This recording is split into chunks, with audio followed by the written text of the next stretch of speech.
اعوذ باللہ من الشیطان الرجیم بسم اللہ الرحمن الرحیم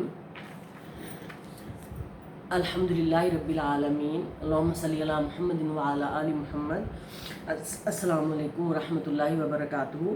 آج ہم سورۃ الماعون دیکھتے ہیں۔ ارأیت الذی یکذب بالدین فذلک الذی یدعو الیتیم ولا یحض علی طعام المسکین فویل للمصلین الذین هم عن صلاتهم ساہون الذین هم یراؤون ویمنعون الماعون۔ یہ سورت جو ہے یہ ہمارے جو سب سے پہلے تو یہ جو قیامت کے دن پہ جو روز آخرت پر ایمان نہیں لاتے ان کے بارے میں سب سے پہلے تو یہ صورت اس میں زیادہ اس کا ذکر ہے۔ اس کے بعد وہ شخص جو نماز میں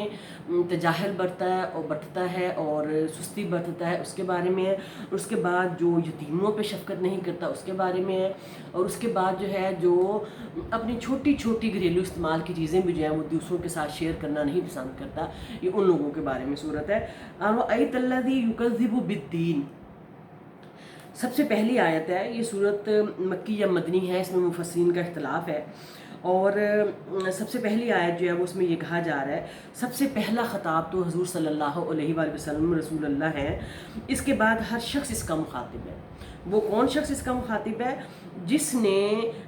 قیامت کے دن اعمال کی جزا کو جھٹلایا، اور جب اس نے قیامت دن اعمال کی جزا اور سزا کو جھٹلایا تو اس شخص کے دل میں جو تنگی، سنگ دلی اور سختی اور شقاوت پیدا ہوتی ہے نا، اس کے بارے میں یہ کہا جاتا ہے کہ ارأیت الذی یکذب بالدین، استفہامیہ انداز ہے قرآن کا، اور سوال کیا جا رہا ہے ہم سب سے کہ کیا تو نے دیکھا ہے اس شخص کو جو روز قیامت کو جھٹلاتا ہے؟ دیکھیں، سب سے پہلے تو یہاں وہ لوگ آ جاتے ہیں نا جو کافر ہیں، اور آج کل کے دور میں جو ایتھیسٹ ہیں وہ لوگ آ جاتے ہیں۔ لیکن ہمارے یہاں بھی ہم لوگ بھی جو مسلمان ہیں وہ بھی جب بالکل ہی قرآن کو کھولتے نہیں ہیں، اللہ تعالیٰ کی عبادات نہیں کرتے، اللہ کی طرف نہیں پلٹتے، اور یہی کہتے رہتے ہیں کہ جو دنیا میں ہو رہا ہے آخرت میں دیکھا جائے گا، جب آخرت آئے گی دیکھا جائے گا، جب مریں گے دیکھا جائے گا، زندگی تو اچھی سے جی لیں، جو لوگ یہ کلمات بولتے ہیں ان کے بارے میں بھی کہا جاتا ہے۔ لیکن سب سے پہلے یہ کس کے بارے میں ہے کہ بہت ہی ایک قسم کا جس طرح کہتے ہیں معصومانہ سا سوال کیا جا رہا ہے کہ انسان نے کبھی اپنے ارد گرد نہیں دیکھا، انسان نے کبھی میری شریعتیں جو آیات کونیہ ہیں ان کو نہیں دیکھا، کائنات کو نہیں دیکھا؟ کیا اس نے کبھی اپنی تخلیق کو نہیں دیکھا؟ کیا اس نے کبھی اپنی زندگی، اپنی موت، اپنے سامنے پیدا ہونے والے بچے کو نہیں دیکھا؟ کیا اس نے اپنے سامنے مرتے ہوئے اپنے دادا، دادی، امی، ابو، چاچا، تایا کسی کو مرتے ہوئے نہیں دیکھا؟ تو وہ پھر کس طرح وہ ایک شخص کہہ سکتا ہے کہ ارأیت الذی یکذب بالدین، کیا تو نے دیکھا ہے ایسے شخص کو جو روز قیامت کو جھٹلاتا ہے؟ یعنی ایک شخص اس کے سامنے مرتا ہے تو وہ پھر بھی کہتا ہے بس ٹھیک ہے اس نے اپنی زندگی پوری کی اور بس۔ اور پھر دوسرا اس میں یہ آتا ہے کہ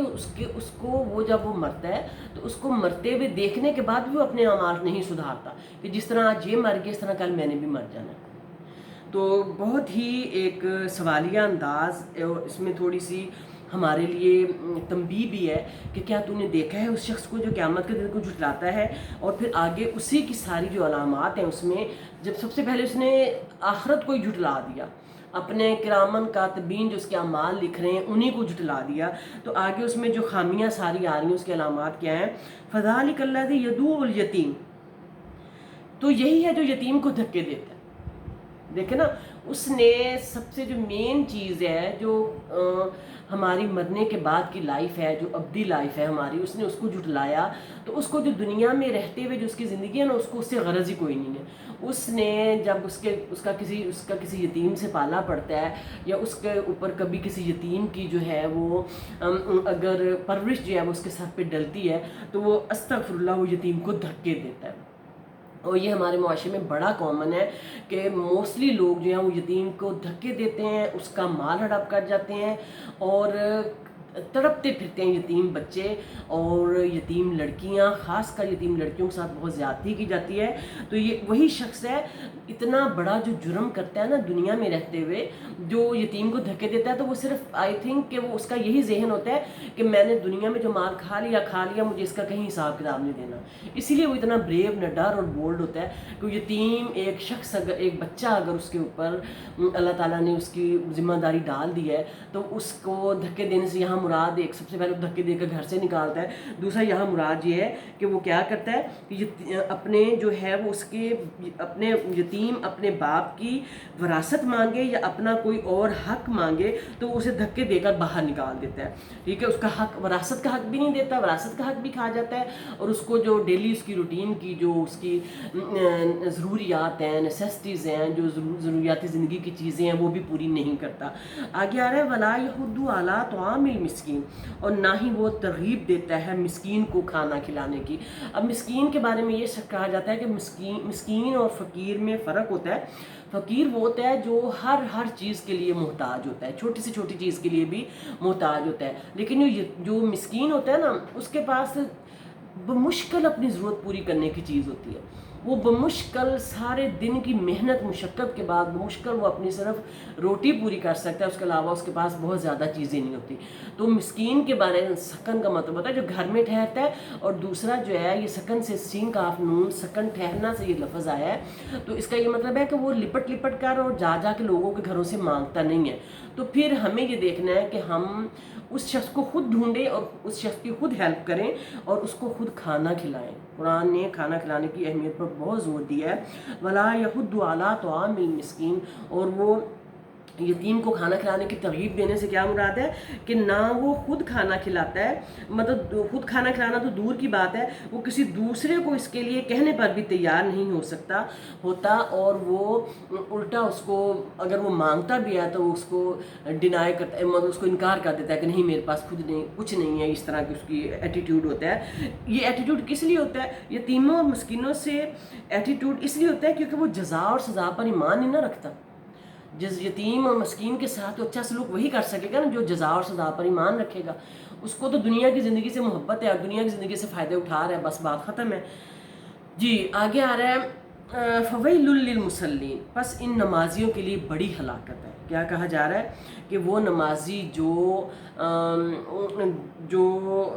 کن نمازیوں کے لیے ہلاکت ہے؟ الَّذِينَ هُمْ عَنْ صَلَاتِهِمْ سَاهُونَ، جو اپنی نماز سے غافل ہیں، الَّذِينَ هُمْ يُرَاءُونَ، اور جو دکھاوا کرتے ہیں۔ یہ بہت ہی سخت آیات ہیں، اور یہ سخت آیات کن معنوں میں ہیں کہ یہ ایک تو جو لوگ نماز میں نہ پڑھتے ان کا تو ایک الگ سے امتحان ہے، اور یہ ان لوگوں کے لیے